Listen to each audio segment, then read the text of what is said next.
I was hanging clothes on the line the other day because the dryer's broken, and the breeze picked up just enough to dry a bead of sweat from the nape of my neck before it found its forever home in the cloth of my sundress.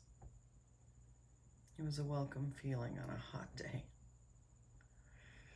I was blaring bluegrass music on my Alexa through a small open window of our yellow farmhouse.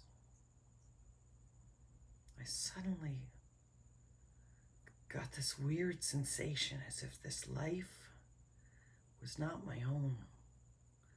I could smell fresh green cut grass, even though our belt to the riding mower has been on back order for weeks. It was like I was having a memory of hanging clothes on the line in someone else's body. For a split second, I could see the rows of white bed sheets flapping wistfully against the wind's persistence. I felt like my hands could remember a different time and place and knew the splinter of a wooden clothespin. Not the kind with a metal spring. The ones my grandmother used to call duckbills. The moment was fleeting, but it was surreal. It made me homesick for a simpler time, a place that no longer exists in our day-to-day life, and I reveled in the experience of it. How I long for that. I was glad that the dryer was broken.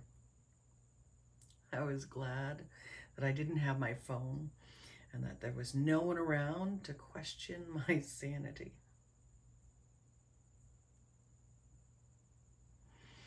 I was grateful for the breeze that grazed my skin and the sun that drew the moisture from my garments.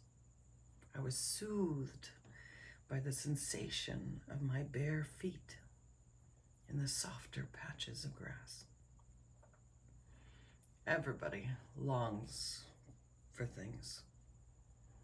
Sometimes in life, though, the things you miss the most are the ones you didn't know you needed. So many of us desire people, places, and things that do not exist in this lifetime either.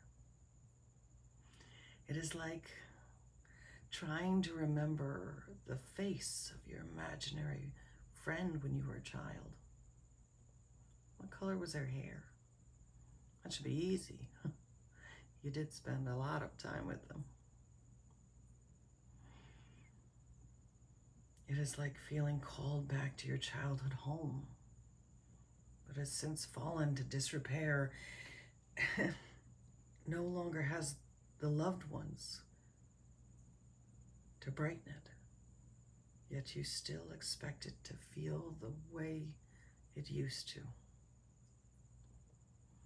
It is like missing a husband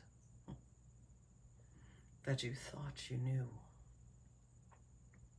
before you let yourself see who he really was through your own illusions. It is a longing that feels forever, just out of reach. It reminds us of what lies beneath our true desires. Not the ones we tell people so we sound normal and fit in. Somewhere in our subconscious, we know that we can feel and smell and touch so much more than our eyes can perceive. You can literally disappear into your own mind and lose yourself to a daydream, knowing that if you just reach your hand out, it'll all slip away. These places, these people that we see in our minds are revelations of our true selves. They reflect a side of you that you're repressing. Devote yourself to learning who you are. It will change the way you see